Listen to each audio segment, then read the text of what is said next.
perdre la logique quand il y a des mouvements qui ont été créés. Dadis doit rester. Est-ce que le FNDT, qui est aujourd'hui Front National pour la défense de la Constitution, n'est pas de la transition, n'est pas un futur mouvement? Colonel doit rester, Doumbouya doit rester. Ça, c'est un premier aspect. Peut-être vous allez noter. Je n'ai pas quoi noter. D'accord, alors il va répondre. Première des questions. Dadis n'a pas échoué, pas parce que tout simplement il y a eu des mouvements de soutien qui sont créés. Dadis a échoué parce qu'il s'est affronté à une montagne et l'ensemble des partis sont coalisés contre lui et lui, il a laissé tomber le PUP. Attendez, je donne mon analyse. Donc, quand l'ensemble, quand aujourd'hui... Excusez-moi, il faut le reconnaître, je disais, en politique, il y a ce qu'on appelle le rapport de force. Au 28 septembre, l'ensemble de la classe politique s'était coalisée contre les militaires qui n'avaient pas de contre-pouvoir. Mais c'est parti de quoi? Oui, mais c'est parti de quoi? Du 28 septembre jusqu'au 3 décembre, le CNRD est tombé. Mais ce qui s'est posé, c'est que les réformes que Dadis devrait faire, il n'était pas préparé à ces réformes et finalement, les mêmes dossiers sont restés jusqu'à l'arrivée de Doumbouya. Et c'est pourquoi cette fois-ci, nous demandons aux militaires de ne pas reculer parce que Sekouba avait reculé face à cette pression populaire qui a fait que les bandits à col blanc se sont grossis et finalement les gens ont commencé à prendre avec les deux mains. Pour une fois, vous donnez raison au professeur Alpha Condé. Donc nous disons donc clairement ce qui s'est passé. Moi, je n'étais pas d'abord en Guinée pour que vous parlez Dadis doit rester et doit quitter. Je n'étais pas. Mais pourquoi votre nom est souvent cité à chaque fois qu'on parle de ça? Alors, c'est parce que tout simplement, les gens veulent faire. C'est Mané qui a créé ce mouvement. Il est là. Appelez-le. Non, il me connaît même pas. C'est un certain Mané. Il a affirmé dans les. Appelez-le. Il le conçoit. Il sait qu'il ne me connaît même pas ni d'Ève ni des choses. Donc, ce que j'ai fait, au 28 septembre, j'étais au NFD. Parce que c'est nous qui avons créé le NFD après les événements de janvier-février 2007. Apparemment, vous avez tout créé dans ce pays. Non, mon cher ami, je cherchais d'abord à savoir qui je suis avant de poser cette question. Et donc, je me suis opposé au 28 septembre parce que j'ai dit c'est un coup d'État contre la République. Et ça, c'est une résistance par rapport à ceux qui ne veulent pas et que les réformes engagées les touchent. Et c'est pour ça le 29... Plus de 10 ans après, plus de 10 ans après, c'est ce que je peux dire par rapport au 28 septembre. Maintenant, vous avez parlé de la refondation, vous avez parlé de deux volets, la refondation et les élections. Qu'est-ce que vous mettez dans la refondation? Quel est le contenu de la refondation? Parce que tout le monde appelle reçu de la transition, mais personne ne définit pas qu'est-ce qu'il appelle reçu de la transition.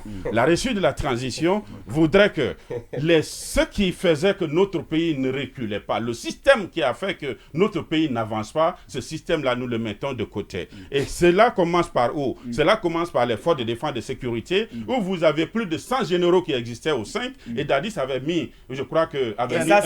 ça, c'était un problème. Donc, les 10 mois venus, par rapport à la question de l'enrichissement illicite, c'est un problème qu'on n'a jamais résolu. La question de récupération des biens de l'État, depuis l'indépendance, dès que nous avons commencé à libéraliser, les gens qui étaient chargés de libéraliser se sont accaparés des mêmes biens qu'ils ont donnés à leurs proches. Tout ça, c'est ce qu'on appelle la refondation. Et qui a été découvert à un moment donné pour vous. Donc, je ne vais pas citer ce qui est fait pendant les 10 mois parce que vous avez tout cela, mais ce qui va arriver, c'est celle-là qui fait peur d'ailleurs aux autres. C'est la question principale du multipartisme intégral. Parce que vous savez très bien que les militaires en 1990, quand ils instauraient la démocratie, avaient demandé que, vu la composition sociopolitique de la Guinée, ils veulent 2 partis politiques. Mais l'ensemble de la classe politique avait dit non, alors multipartisme intégral. Et voilà aujourd'hui que le 5 septembre, le multipartisme intégral a connu un déclin. Alors, ce qui veut dire qu'il faudrait que la nouvelle constitution... Non, la réforme importante à venir, c'est celle de la constitution.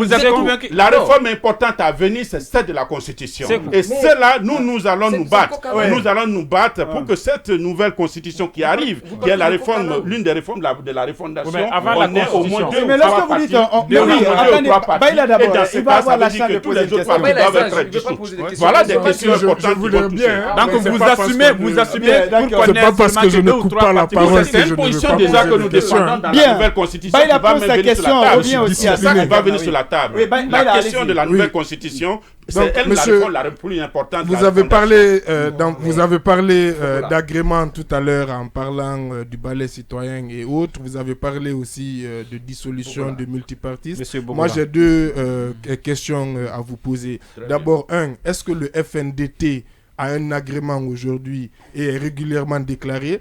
Je pose la question parce que c'est l'un des motifs évoqués par le MATD pour la dissolution du FNDC. Ça, c'est la première question.